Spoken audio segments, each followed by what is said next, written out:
in a nutshell, my journey looks like this. From surgery 3 to surgery 3. There's actually a big chapter before that, which I've missed out because I couldn't get it in the slides, but I'll explain a little bit about that. So my diagnosis came at the age of about 12 or 13.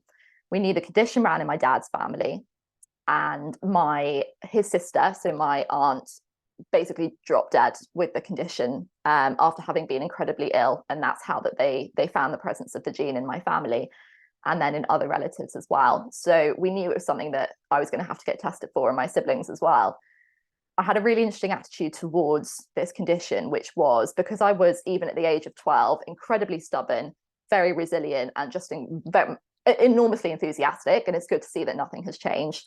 I had absolutely no doubt that I was going to keep a handle on what was going on and that this condition was not going to affect my life. In fact, I remember saying to myself, as I sat in the geneticist's office and he said, "You have this condition," I remember saying to myself, that's not going to affect my life going forwards, or I'm not going to let it take over my life. And I think at the age of 12, that's quite a remarkable thing to be thinking. So went through the kind of first year of diagnosis. We've been told not to expect anything until my 40s. That's what normally happens with the condition. About a year later, things started to go a little bit awry, and I got incredibly ill.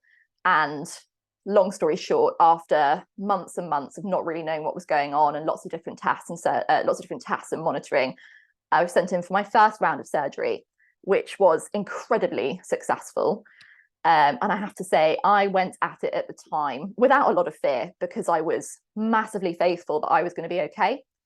There was also a part of me that didn't really like attention. So the idea that someone would, give pity to what was going on to me just didn't sit well. I didn't want that to happen. So I just put a massive brave face on. I said, I'm going to get through. And somehow I did. And that was the first thing, looking back on it now, that was the first thing that showed me that it is mindset as much as what's going on with your body that dictates your health. So I'd say the years between 13 and 17, 18 were a bit of a roller coaster. So those of you with this condition may well know that it is one of those conditions where when things are fine, they're fine. Like, you don't really have to worry. When things are not fine, it kind of feels like shit's falling apart and there's not a lot you can do. And there sometimes isn't really a middle ground. And that's how I describe my kind of teen years, was a lot of ups and a lot of downs and a lot of not really knowing what was going on. The whole time, I knew I was going to be okay. I had that faith that I, first discovered when I was 12. And I kept going through and I kept being resilient. The thing is that when I got to my second round of surgery, I was a little bit less resilient. I was a bit like, this is a real bummer, because I've got my Oxford application coming up in a few months. I've got interviews after that. I've got my A-levels the following summer. This could really muck things up for me. But still, I thought everything's going to be okay. Went in for the surgery. It was all super smooth. And again, I was just pulling on that sense of, what can I do in this moment? And I'm not actually suggesting that this is a good thing to do. I used distraction and denial to the biggest potential that I could. So I basically would just focus on anything except the condition. And at that point, it was my university application and my A-levels. And I thought, I'm just going to power on through and I'm going to get through. Did the surgery. I have to say, that surgery was not fun. And that's when I really started to experience what it was for my body to be under that kind of trauma.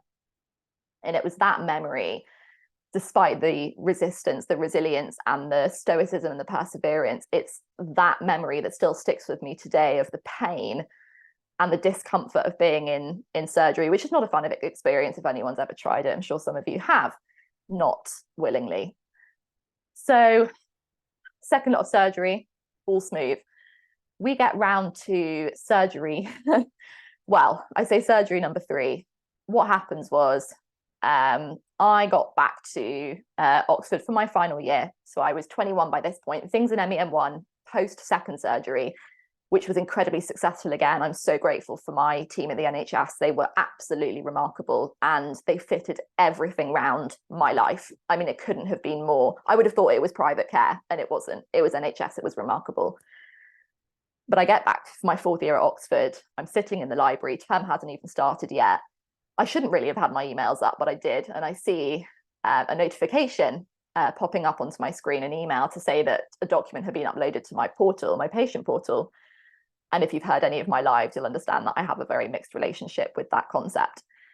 I get into the email, I read it, and what I interpret from the email is they found more tumors on my pancreas and they're going to need to operate. And immediately it was as though my world came crumbling down around me. And that sense of faith I had, that sense of perseverance, that sense of I'm going to be okay, I'm bigger than this, just dissipated like that. I had nothing. And I spent 48, I can't remember the exact time now, I think it was about 48 hours genuinely thinking that I was going to be in surgery like in 2 weeks' time. There wasn't a very logical part of me that thought they probably would have told me, someone would have called me up. That didn't happen at all. I genuinely thought I was in fear mode for about 48 hours. So like most people do in this condition, jumped on an email to my consultant and I said, what the F is going on? Got on the phone with him and he said, well, I don't know why you're so concerned. And I thought, here we go, another dismissive consultant who's trying to make me into a little patient who doesn't understand what's going on. And actually I take that back because he's still my consultant now and he's probably one of the best ones out there. But he said, I'm not sure why you're so concerned. He said, I think you've misinterpreted some of the jargon. What's actually happening is that we have found some tumors. They're tiny and you don't need surgery imminently. He said, we found them, we're monitoring them, and that's all that's necessary for now. But it was the last two lines that stuck with me. What he said to me was, you do realize that's what happens with this condition is surgery or medication or monitoring. He said, that's just the way things work. And it was at that point where I thought, I don't really want things. That's not really how I want my life to be. I don't really want to be living always in fear of that next surgery coming around, of it being the next thing to come around the corner, of never really knowing. And it was funny, he'd said to me, you don't need surgery. That wasn't the slightest reassurance in my head whatsoever. There was no sense of relief that I wasn't going to be in surgery in 2 weeks' time. It wasn't going to be 2 weeks' time, but it could have been 2 years' time, or it could have been 20 years' time. But to me, it didn't matter. There were tumors there, and I knew that that was going to mean something if I didn't do something about it. And I sat with that for a few weeks. In fact, it ended up being a few months, and it ignited this very stubborn part of me I referred to earlier that just said, no, like I refuse to hear that my future is going to have to look like that. That may well be what's understood, from a conventional medicine point of view at the moment. We just don't know. And I thought, there's this part of me that knows that that's not going to happen. It's the same, I think, part of me that at 12 years old said, don't worry, you're going to be fine. It was that faith. But at this point, it was a little bit more urgent, and it said, don't panic. Go and find out what you can do. And I have to say, that was the pivotal moment for me. It was a point where ME1 had very much sat in the background of my life. And when it had caused problems and reared its head, that's when I paid it attention. I'd never really paid my health attention, much before that. And at this point, things had to be different. I knew that things had to change. And that is where I guess we come up to with the slide, from surgery 3 to surgery 3. It was that point of sitting, looking on the precipice of my third surgery, but potentially the fourth one, fifth one, sixth one, seventh one as well, that I just thought things have to be different. I will do whatever is within my power to try and make sure that I am avoiding a prognosis, which in the grand scheme of things is not terrible in sort of health terms, but actually for someone who's young and who's proactive and wants to have a bit of a life, it wasn't ideal. So that's kind of where I call the end of chapter 1 and the beginning of chapter 2 started.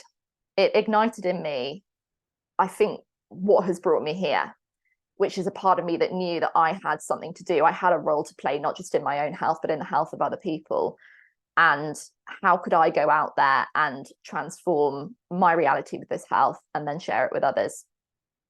And that is essentially what I've come to share with you guys today, if you are willing to listen to it and hear it. And I really, really hope that as I kind of go through the rest of the workshop and the presentation, that there might be something that I'm saying that resonates or aligns with your experience, or you just haven't heard of before, and you think, actually, that's kind of cool, that's a new insight, I hadn't thought about that.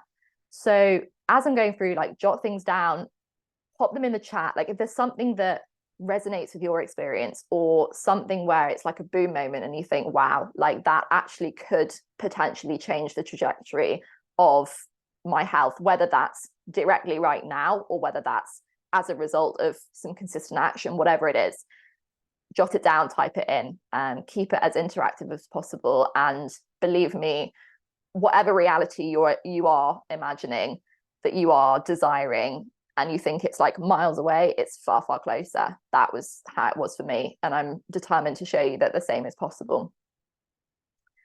So if the slides will work. Oh, I almost forgot. I got so caught up in my own story. This was actually a photo that I wanted to share with you guys. So this is this is cheating a little bit, because this isn't actually me in hospital. Well, she's the patient, Catherine's the patient. And that is me going to visit her. So very sadly, my sister, a few years after I had my first round of surgery, had to go and have exactly the same thing.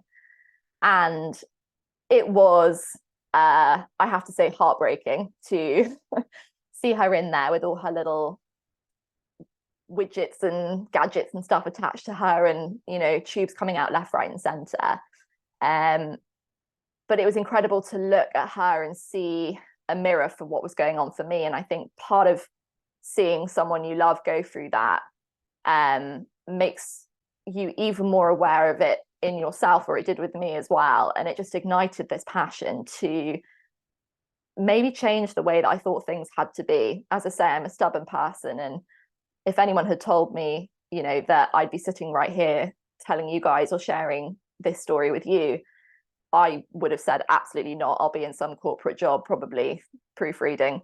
And now I'm not. I'm proofreading my own work and my own emails around this. And that's what's been so exciting about this journey. So, Catherine, when you watch this back on recording, yeah, I hope you've been an inspiration to me.